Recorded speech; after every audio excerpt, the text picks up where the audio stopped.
네, 여러분은 혹시 무엇을 기념하는 물건을 보관하고 계십니까? 기념이 될 만한 물건. 며칠 전에 장롱 위에 쌓인 물건을 뒤져보다가 유치원 졸업장을 발견했습니다. 네, 내가 유치원 졸업장을 받았다는 걸 그때 처음 알았습니다. 유치원은 나온 건 알고 있었는데, 네, 기억조차 없는데 제가 간수했을 리는 없고 부모님께서 나를 위해 보관하셨었구나 생각이 들었습니다. 기념물을 가지고 있다는 것은 유익하죠. 대체로 좋은 기억과 연관이 되어 있는 것을 보관하죠. 그것을 꺼내볼 때 과거의 즐거운 기억을 떠올리면서 행복감에 빠질 수 있습니다. 그래서 사람들이 사진 앨범도 소중하게 보관하는 것이죠. 여행 가서 남는 것은 사진밖에 없다. 저도 이 말에 절실히 공감을 합니다. 처음으로 해외여행을 갔을 때 정말 재밌게 놀다가 왔는데 10년쯤 지나니까 하나도 기억이 안 나는 거예요. 근데 그때 찍었던 사진을 보니까 기억이 되살아나는 거 있죠. 네, 오늘은 기억과 기념에 대해서 말씀을 나누려는데 본문으로 돌아가서 이스라엘 백성들은 하나님께서 주기로 약속하신 땅 가나안에 도착했고 드디어 가나안 땅의 경계인 요단강을 건넜습니다. 이때 하나님께서 여호수아에게 명령하십니다. 백성의 각 지파별로 한 사람씩을 택해서 제사장들이 서 있는 곳으로 보내면서 각기 돌을 하나씩 가져오라고 했습니다.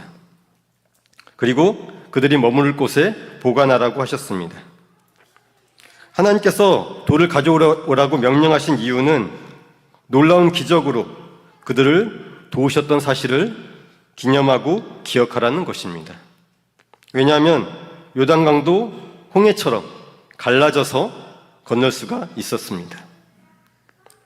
또 요단강은 홍해처럼 미리 갈라진 것이 아니라 제사장들이 두려움을 이기고 믿음으로 깊은 강물에 풍덩 발을 담글 때 그때서 비로소 갈라졌습니다. 믿음으로 일어난 역사였다는 것이죠. 그러므로 그 돌은 제사장들이 어떻게 하나님께 순종했는지를 또한 보여주는 것입니다.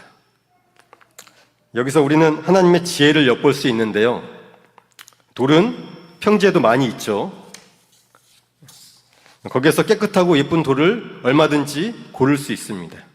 그런데 하나님은 굳이 제사장들이 있는 요단강 바닥에서 돌을 가져오라고 명령을 했습니다. 저희 집 진열장에도 아버지가 선물 받은 수석이 2개인가 있는 걸로 기억을 합니다. 근데 물속에 있던 돌은 달라요. 오랫동안 물속에 있으면서 이끼가 끼고 침식작용을 당해서 빛깔이나 느낌이 다른 것이죠. 그래서 거기에 있던 돌은 가져오면 눈에 확 띕니다. 또 여호수아가 명령한 것을 자세히 보면 돌을 어깨에 매라고 했습니다. 그냥 요만한 돌멩이를 이렇게 집어오는 게 아니라 아주 큰 돌을 메고 오라고 한 거예요. 그러니까 12개를 나란히 세워놓으면 멀리서도 눈에 띌 수밖에 없는 것이죠. 기념물은 눈에 잘 보여야 하는 것입니다. 히브리서의 저자는 우리 인생을 경주에 비유합니다. 짧으면 70, 길면 100년까지 살아가는 우리의 인생은 정말로 긴 여정입니다. 혹시 마라톤 경기 보는 것을 좋아하십니까? 네, 드물 것 같아요. 마라톤. 네, 달리기를 좋아하시는 분은 아니면. 올림픽 기간 마지막 날에 꼭 마라톤 경기를 하는데 과거 우리나라의 황영조 선수나 이봉주 선수가 출전할 때 그때는 저도 꼭 봤습니다. 마라톤 종목에서는 아예 결선 진출을 못하던 우리나라가 메달을 바라볼 수가 있으니까 흥미진진하게 봤던 기억이 납니다. 근데 2시간이라는 시간은 사실 좀 길죠. 좀 길어요.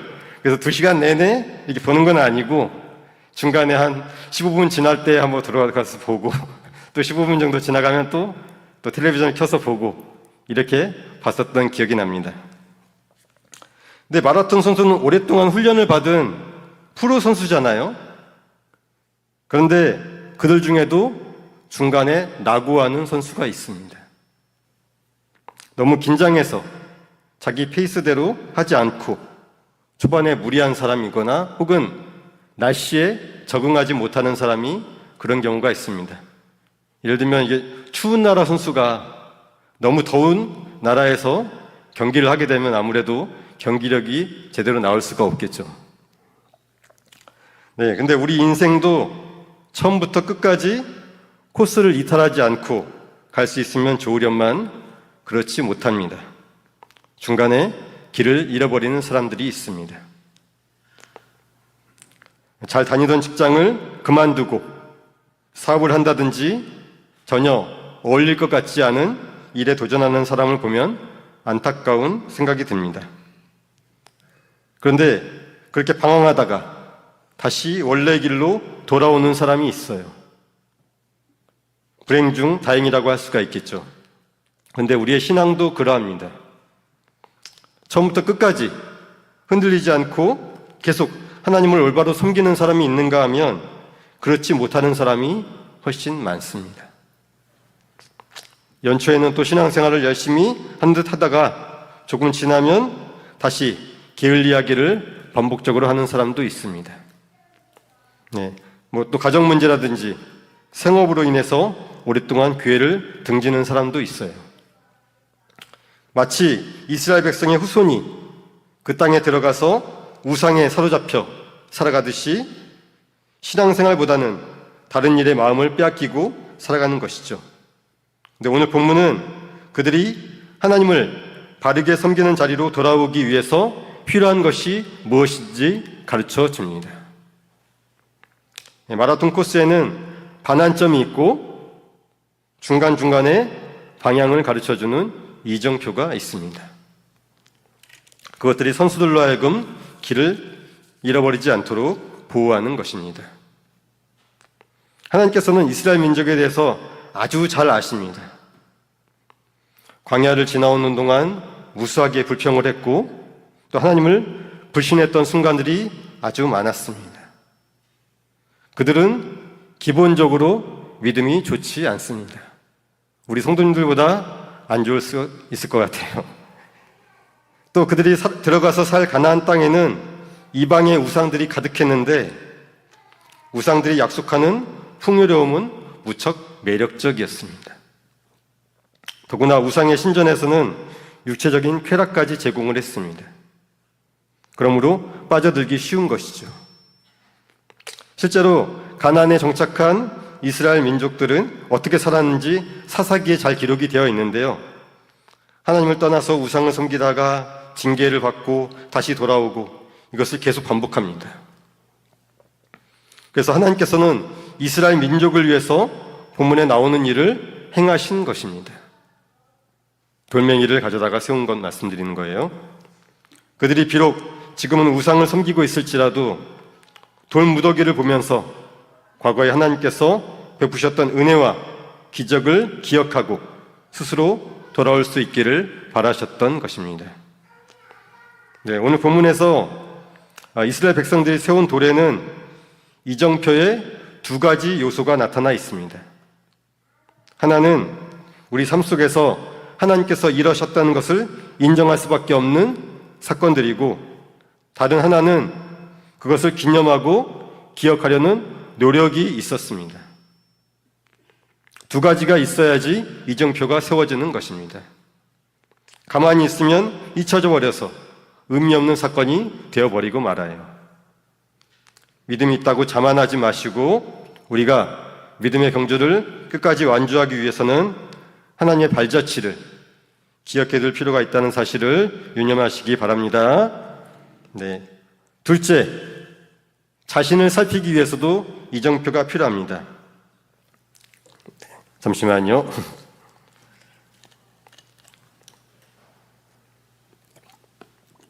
이정표의 사전적 의미는 도로에 세워져서 방향과 거리를 가르쳐주는 표지판입니다. 운전을 해본 사람들은 아실 거예요.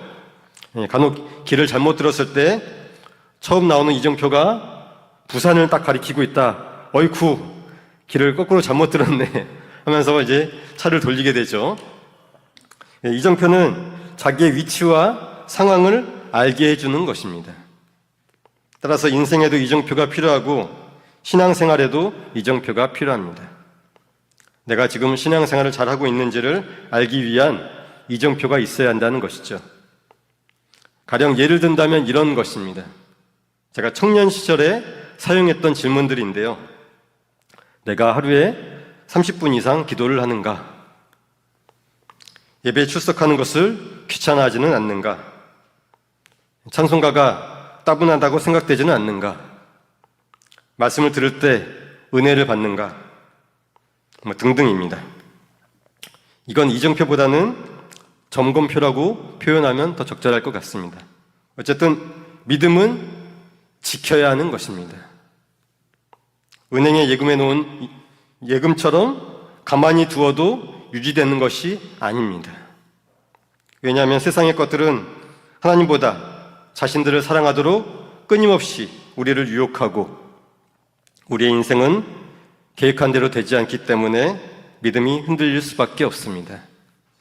따라서 무언가 문제가 있는 것 같은 순간에 바라보고 우리의 믿음을 점검할 수 있는 이정표가 필요한 것입니다. 세 번째, 믿음의 계승을 위해서 필요합니다. 본문 6절부터 7절까지가 이야기하는 것인데요. 같이 읽겠습니다. 시작. 너희 중에 표징이 되리라.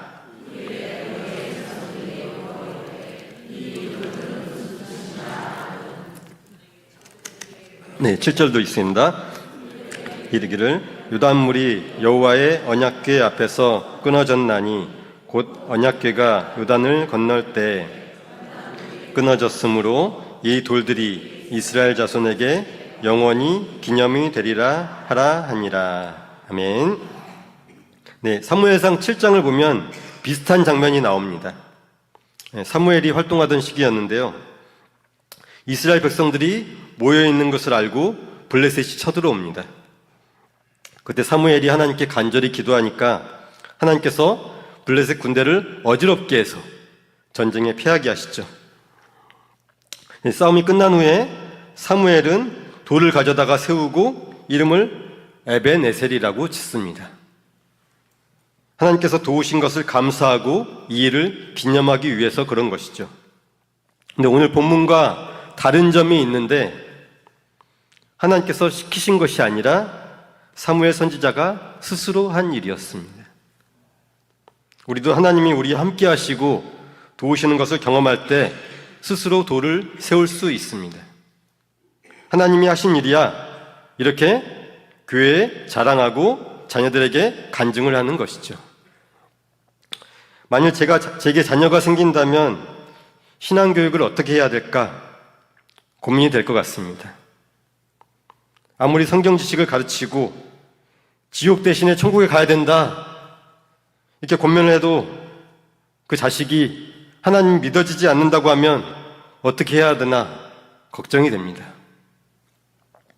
여기 계신 성도님들도 마찬가지라고 생각합니다. 내가 신앙생활을 잘하는 것도 중요한데 내가 죽은 후에 후손들이 신앙생활을 잘할까 늘 걱정이 되지 않습니까?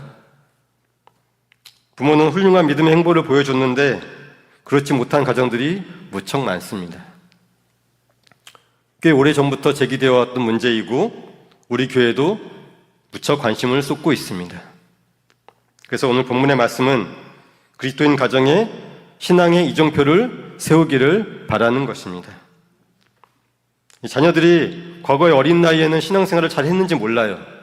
그런데 그게 자기 믿음이 아니고 부모가 시켜서 했던 것이었죠. 그런데 공간적으로 독립해서 간섭할 사람이 없어지니까 그러니까 이제 부모의 손이 미치지 못하다 보니까 교회랑 자연적으로 멀어지게 되는 것이죠. 그래서 우리 자녀들에게 필요한 것이 있는데 하나님을 인격적으로 만나는 경험이 필요합니다. 자녀들이 일평생 단 한 번밖에 경험하지 못하는 일이죠. 하지만 그것과 별개로 부모가 가정에 이정표를 세운다면 자녀들에게 도움을 줄 수 있겠습니다. 우리 가정에는 저희 집을 얘기하는 거예요. 드라마틱한 일이 많이 있었습니다. 그때 일을 끄집어내면 아무도 반론을 제기하지 못합니다. 그래, 하나님은 살아계셔. 하나님이 우리 가정을 지켜주셨어. 한 목소리로 하나님께 감사하게 됩니다. 근데 그렇게 기적적으로 도우셨던 일이 없는 가정은 어떻게 해야 할까요? 걱정하지 마십시오. 우리 자녀들이 하나님이 일하시는 것을 보게 해 주십시오. 간절히 기도하시기 바랍니다. 지금은 성령의 시대라고 하잖아요. 성령님께서 하시는 일들이 많이 있습니다. 방언도 있고 예언도 있고 병고침뿐만 아니라 거듭남도 성령의 역사로 일어나는 일입니다. 믿음이 없었던 사람이 하나님을 의지하고 살아가는 사람으로 변모되는 것, 이전에 못된 성품이 변화되는 것도 성령의 역사로 일어나는 일입니다. 그 사람은 살아있고 눈에 보이는 이정표가 되는 것입니다. 다시 말해서 가정에서 이정표를 만드는 방법은 믿음의 결단을 하는 것입니다. 미국 LA에 가면 3개의 유명한 햄버거 가게가 있다고 합니다. 저는 미국에 안 가봤는데 들은 얘기예요. 첫째는 인앤아웃인데요. 이름에 기독교적인 의미가 있습니다. 들어가며 복을 받고 나가며 복을 받고 그런 축복의 의미가 담겨있는 가게의 이름입니다. 둘째는 파이브 가이즈입니다. 한국에도 지점이 생겼는데 한국 제품은 맛이 별로라고 합니다. 빵이 맛이 없대요. 세 번째는 칙필레 버거입니다. 발음을 잘 하셔야 됩니다. 칙필레 버거. 여기는 햄버거 패티를 닭고기로 만든다는 특징이 있고 또 다른 특징은 주일에 쉰다는 것입니다. 판매가 잘 될 것 같아서 우리나라에 들여오려고 했었대요.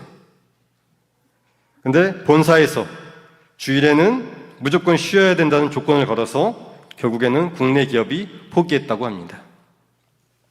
패스트푸드점은 주일에 매출이 평일보다 2배나 3배 정도 많기 때문에 사업을 하는 사람의 입장에서는 도저히 받아들이기 어려운 일이죠. 칙필레 버거의 경영주가 주일을 지키는 이유는 첫 번째로 하나님께서 명령하셨기 때문인데 두 번째 이유가 있습니다. 바로 교육적인 목적이 있다는 것입니다. 아이들이 밖에서 보고 와서 묻습니다. 엄마, 다른 가게는 다 여는데 칙필레 버거는 왜 하필이면 일요일에 쉬는 거예요? 그럴 때 부모들이 그것은 하나님이 명령하신 대로 주일을 지키느라고 그런단다. 이렇게 이야기를 하면서 자연스럽게 신앙 교육이 된다는 것이죠. 주일에 쉬는 것은 그 기업의 색깔을 두드러지게 만들었고 미국의 그리스도인들에게 도전을 주었습니다. 이익 추구가 목적인 기업도 그렇게 믿음의 결단을 하는데 가족들을 위해서 우리도 믿음의 결단을 할 수 있습니다. 자녀의 구원을 위해서 결심하는 것이므로 하나님께서 도와주실 줄 믿습니다. 가족이 변화되는 것, 부모가 변화하시는 것이 다른 어떤 일보다 성령의 역사라고 저는 생각합니다. 이런 일이 우리 교회에서 성도님들 가정에서 계속해서 이어지기를 소원합니다. 이게 정말 중요합니다. 그래서 자녀들이 부모를 보고 놀라며 다시 하나님을 믿고 살기로 결심하는 계기가 되기를 바랍니다. 기도하겠습니다. 말씀을 들었습니다. 하나님, 우리가 하나님께서 베푸시는 은혜를 잊어버리지 않게 하여 주시옵소서. 자녀들을 사랑하기에 믿음의 결단을 할 수 있도록 도와주시옵소서. 우리가 하나님과 함께 살아가는 즐거움을 먼저 알고 자녀들과 불신자들에게도 전하며 살 수 있도록 인도하여 주시옵소서. 도우실 줄 믿고 감사드리며 예수님의 이름으로 기도드립니다. 아멘.